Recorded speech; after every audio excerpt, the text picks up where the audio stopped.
What is up, Scrub fam? We are back today with another video covering a very important topic because we are trying to get you ready for the Tournament of Power and the first events coming up in this brand new Series 9 format. Before we get started on this very important video that's going to set you up for success moving forward, let me give a shout out to my sponsor, Alec Pastrana. Bearded Collectibles, the best shop owner on the planet. If you're looking to get your sealed product for Series 9, make sure you go through Alec Pastrana.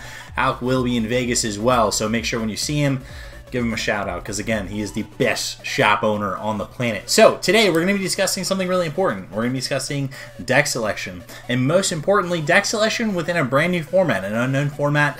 You know, there's a lot of things that can kind of shape the way that people approach any sort of tournament. So today I'm going to go by some guidelines and break down by category which leaders are going to be the best for you to approach this new format and why. So when you're approaching any format, there's a couple rules I like to follow. The first one is the rule of consistency. As you know, when new cards come out, new leaders come out, new archetypes, there's a ton of volatility because so many people are trying all these different strategies. So you end up having a high diversity within the field itself, which just creates so much tension within the format. It just creates a landmine effect where you're like, you know, am I going to hit this matchup? Am I not going to hit this matchup? And there's a lot of excitement and narratives driven by, of course, content creators like myself, testing teams, and then, of course, the machine. The machine is you guys. It's what you guys are saying on the Facebook boards. It's what you guys are saying on Reddit. It's what you guys are saying, you know, just amongst each other. It's what you guys are playtesting online with Octagon and Untap. You guys are the machine. And so a route to take when approaching the first event can then be to play a leader/archetype that allows for each game to play out close to the same. So these leaders are leaders like Janemba, leaders like Hatchiyak. Talk about Surge Goku, the original Surge Goku, and then Surge Piccolo. The reason why is because all these leaders have something in common. All of them allow their games to play out the same based on either how they function or the way that they draw their cards in general. So for instance, Janemba is going to be a leader that, of course, draws cards on his front side and has a very solid game plan that is so consistent because it's always doing that one thing. It's always just trying to play defensively and try and progress the game through its win condition, which is milling the opponent out.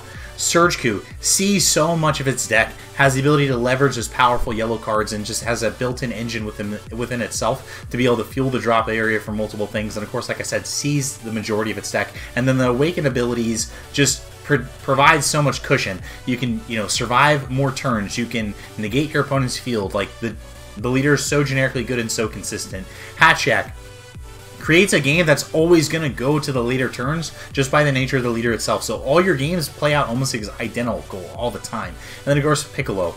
Piccolo has the ability to draw without attacking, which is important. And that Scry 1 makes it so your games are always going to play out exactly how you want them to. And then of course on the back, you have the ability to, of course, disrupt your opponent's hand or ramp two very powerful mid-range/control strategies. So when we're talking about consistency, these leaders that we're talking about the most, these leaders create games that always end up being the same over and over and over again. And that's a mark of a great deck within a brand new format. So yeah, it may be boring per se because you're playing an older strategy, but this is how you succeed week one. The next thing to look at is then things that are powerful and unique. So when a new set comes out, of course, there's going to be brand new archetypes and new leaders, and our job is to make sure that we find those that are not only powerful, but also play a different style of game that can attack the game from a different axis. This choice often leads to putting your opponent in difficult situations due to their lack of matchup exposure. It also requires you to learn every matchup against the old and new format stalwarts. So keep that in mind. Yes, you may put your opponent in difficult situations because they don't know exactly how to approach every leader they're playing against, especially if you're playing a newer strategy. But that also means, on the flip side, you have to be prepared for playing against the old and the new, because if you're not, then you're really giving up a lot of matchup percentage, because if you do play against a more experienced player, they're always going to have the edge against you. And so all the leaders I have listed above, Cooler provides unique and powerful gameplay. Number one, look at the amount of text this leader has on it. So many. Has 3 autos on the back side, has 3 autos on the front side, awakens at 4 life, has dual win condition, either damage or by mill, and overall the deck is proven to be really strong because it's one of those, again, more passive reactive decks that has the ability to just play that mid-range game. And then you have full power Jiren the Unstoppable, probably one of the most unique leaders, arguably the best leader coming out of the set, but of course on his front side has the ability to take a life and either draw a card and get plus 5k, or you start presenting bodies on the field. So you're getting to get energy for free because you're playing stuff like Casserole, like Kunshi, and you're building that board and then using that board as a resource. So Jiren gets to play a completely different game than most of the leaders. Cell Perfection surpassed.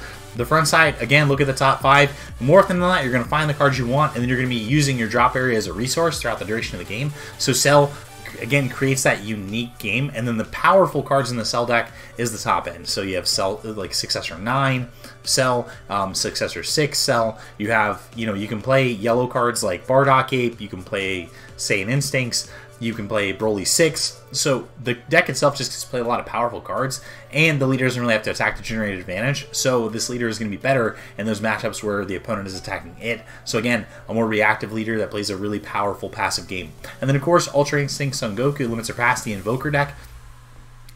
First deck of its kind. I know that we had Prison Frisia, but this deck is legitimately like, is it spells? It just plays blue and red multicolored cards, using them for advantage. On the front side, you're going to be able to generate lots of card advantage through the taking a life and drawing a card by pitching an extra card and getting 5k. And then once you're awakened, you have the access to 2 of the most powerful abilities. Your first one is looking at your opponent's hand, picking a battle card or an extra card out of it. Your opponent has to discard that card, and you draw a card, and then of course, probably the most underrated ability on the card itself, choose up to 3 multicolor extra cards with different names in your drop area and add them to your hand. So it's like your drop area or board, you choose 3 extra cards, and you just get that lead, and you make it even bigger than it was before. So again, these are going to be your powerful / unique strategies. These are the ones that I really like, looking at as we move into this next tournament, because it's like all of them play at a different access, they're playing a different kind of game, and they require your opponent to adjust to you as you opposed to you adjusting them. But remember, like I said, that matchup knowledge is incredibly important, so keep that in mind. The next approach, the third, final approach I like to look at when it comes to one of these new formats is abusing inconsistency and the unprepared. In a brand new format with brand new leaders and archetypes that require some amount of time and specific draws to cobble their pieces together, what if you take it and what if you shorten the clock? What if you shorten the amount of time they have to get those pieces? What if you, force them to have to draw the answer on time? And what if they don't have it? With so many different decks and strategies to prepare against that all live somewhere on the mid-range spectrum, why not abuse that lack of preparation and lack of sideboard slots not dedicated to harsh aggro combo? If people aren't going to respect harsh aggro and combo, if people are only going to prepare for those mid-range and control matchups, then be that person that forces the opponent to have the answer. You want to be the person presenting the problems for your opponent to solve. And with a brand new format like this, you have so many tools at your disposal to kind of force your opponent to react to you. It's like that old saying, no one knows what to do once they get punched in the mouth. So it's like, take that approach going into this tournament if you feel like this is the best route for you. And then, of course, I have some leaders listed above that are going to take advantage of this the best. Broly Surge, not talked about enough, but Nappa Super Combo takes that deck, absolutely snaps it at half, because you're going to be getting the draw off the Nappa Super Combo. It comes into play. You can easily arrival into play a 5-drop Gogeta or a Beerus. Then, of course, you have Super Baby 2. People don't talk about this deck enough. It's still very powerful. Android 13. I know I posted a budget brew yesterday, and that budget brew in testing puts a lot of the top-tier decks to the test. So even if you were just invest more time and find a build that wasn't a budget brew, I'm pretty certain you're going to find a configuration that puts a ton of pressure on people, and no one knows what to do when they start the game with little to no cards in hand, because it's just one of those things where it's like, how do I navigate a win from here? How do I find cards to be able to beat this 15k critical leader every single turn? And then, of course, Father, Son, Kamehameha, Goku, and Gohan return. The Reboot Gohan leader, which is driving a ton of hype right now, killing people on turn 2, turn 3. This leader shortens the clock the absolute most right now in the game itself. So, again, if your opponent's not going to respect aggro, if you don't think people are going to respect it enough, then these are the decks that you need to take to the tournament itself. So now, let's get into my picks. Let's get into my picks and how we're going to rank these strategies and these leaders one after another. And we're going to start with consistency. S tier. Like, the best choice is Son Gohan and Piccolo Surge of Consciousness. The reason why is because you get a diversity of strategies you can dive into, and you have a leader that doesn't have to attack to generate card advantage on its turn, which is very key in Dragon Ball itself, because I know it sounds crazy, but if you're not attacking and your opponent is having to force the action to you, you're winning the game. And Piccolo gets to abuse that to the absolute max, just due to the fact that it has the ability to either play Hand Disruption, Ramp, Gogeta Revived, etc. Probably the most versatile leader right now, and like I said, since it doesn't have to attack, that's a huge game. A is going to be Surge of Divinity. Again, generically great, but this is going to be the more proactive version. as opposed to Piccolo, and that's why this one gets downgraded to letter. So if you're looking to play a more proactive strategy that has that consistency, Surge of Divinity be your next choice. B, Relentless Speed Janemba. Again, I just think Janemba's always going to be solid. It's always going to be a B-level deck. I don't think it's the best deck in the format, but I just think it has the ability to top and get you where you need to go just based on the fact that it has the built-in win conditions, and it always does the same thing every single game. And then last but not least, Hatchak. Lowest rank in my opinion. You can play it, but again, Hatchak thrives in a format that has a lot of decks that are trying to constrict, trying to reduce the overall clock of the game. I don't think the format's going to be too aggro focused in the first week, so Hatchak gets a C from me. So next thing is going to be powerful and unique. The best absolute powerful / unique leader, in my opinion, is Full Power Jiren, the Unstoppable. Reason why, again, plays a completely different game. And the reason why it gets the nod over the Invoker Goku is because it gets to play so many different strategies because it's not locked to one thing. Jiren can play blue, yellow, green, yellow. It can be aggressive. It can be more mid-range. It can be more control-y. It can make the game move along. And you just have access to the best cards. You have access to Raider's Warcry, Saiyan Instincts, Casserole, Kunchi, you have Hit in Cold Blood, you have all the Successor cards, Successor Gohan, Successor Topo, Successor Dispo. So Jiren just has the most tools at its disposal to not only be consistent, be powerful, but also, most importantly, be unique because of the way it plays the game. A is going to be your UI Goku, your Surge Goku Invoker, because again, slight downgrade, you're locked into playing this one strategy, you have a little bit more faults, you have a little bit more matchups that you tend to have a lower percentage of wins on. Not all your games are going to be close to 50, whereas Jiren's are going to be close to 50, if not favoring Jiren. But again, probably one of the best strategies. B, cooler. It's similar to Janemba because the deck's always going to usually do the same thing, and it's powerful and unique in the fact that it kind of plays both ways, either winning by damage or winning by mill. So this is where cooler fits in. And Cooler just rewards really solid deck building and identity. You want to make sure you know what you are when you're playing Cooler. You want to make sure you know your strategy and making sure you're not all in on trying to win the game by mill, because I think that's something people are mistaking right now. The deck is just, it's a dual win condition deck. It is a mid-range deck that has the ability to win the game on a different plane if the game goes that way. So remember that. And of course, Cell, C. So issue with Cell is if you're playing against a lot of matchups where the opponent isn't attacking you and Cell's not awakening or creating that early card advantage, or not getting to use the combo step defensively to get its pieces into play, or not being able to play its counterplay cards to get things into play, Cell's gonna have a really hard time. And it's like a much slower hand control deck or hand destruction deck than the likes of Piccolo or Android 13. So that's why Cell for me gets the C spot here. Last thing we're gonna be looking at, of course, aggro. S, of course. I told you, shortens the clock the absolute most. And that's Father, Son, Kamehameha, Goku, and Gohan return. Game is going to only be 2 to 3 turns long. Your opponent's going to have the answer. This deck sees a lot of cards from eating its life, and then it's Awaken, of course, and then it just has the ability to win the game out of nowhere so quickly. Your opponent has to draw the answers in time, and this is the perfect example of forcing them to have it. And a lot of times, since you're going to be playing Focus Breakthrough, and the only answer somebody's going to have is either a Nimbus or a Topo, having the Focus Breakthrough for the Topo is incredibly powerful and puts this leader definitely in a league of its own, standing at the top of the aggro leaders. A is going to go to Broly because, again, a lot of people aren't talking about it enough, but being able to rival with Nappa Super Combo, so powerful. And again, it's one of those things where it's like, not only do you have the ability to shorten the clock, but once you're Awakened, your leader has some of the best abilities in the game to extend the game and stop you from dying, and of course, do that kill strike with the double strike and 10k combo from the drop area.